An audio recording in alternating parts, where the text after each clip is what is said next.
Well, howdy there, Internet people. It's Belle again.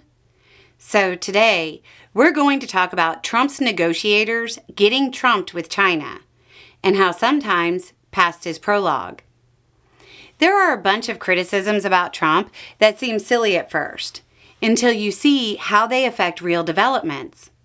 Trump's use of social media is often criticized, and to many, it comes off as something kind of minor that doesn't really matter and shouldn't be counted as a reason to oppose Trump. But what if his social media posts undermine U.S. policy? And to the Republicans watching, he often undermines his own policies. When Trump's negotiators are working on a negotiation, Trump has a habit of removing their leverage in the middle of negotiations.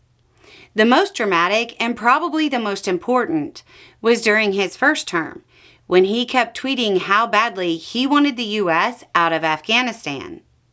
His negotiators then had zero leverage in their discussions with opposition forces in the country, because those forces already saw the president say the U.S. was leaving.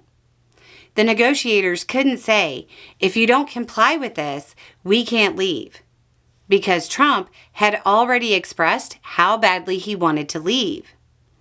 At that moment, the fall of Afghanistan's national government was guaranteed.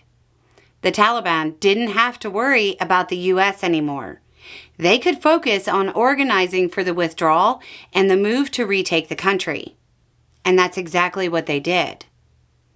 Entering preliminary negotiations with China over the trade war, Trump decided to announce that tariffs of 80% on China seemed okay to him.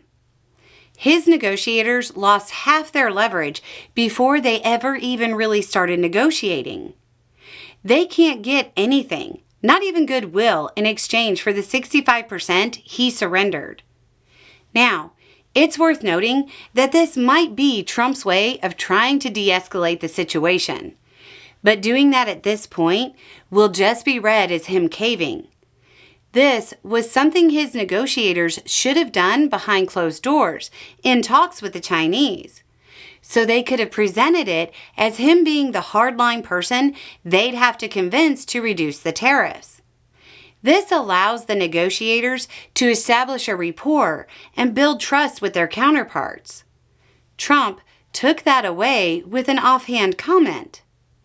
The whole point of using negotiators is so that a final arbiter is held in reserve.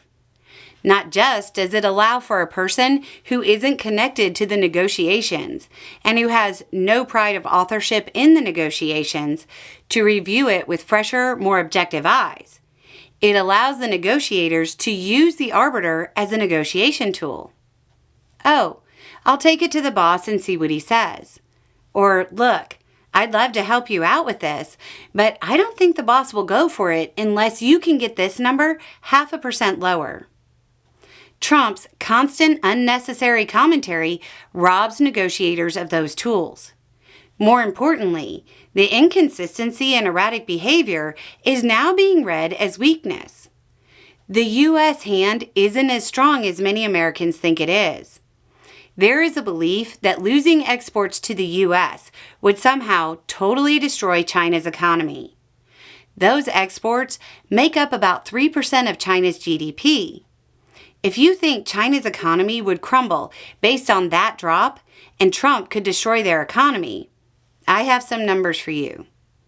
The first estimate for the first quarter U.S. GDP on the GDP Now forecast sat at 2.9%. That's what was expected until Trump started his trade war. The final estimate for the quarter ended at negative 1.5%. That's a bigger decline than the 3%. If you believe 3% destroys an economy, you must believe Trump destroyed the U.S. economy. The signal sent to the Chinese was that Trump needs to make a deal before the shelves start to empty. Anyway, it's just a thought. Y'all have a good day.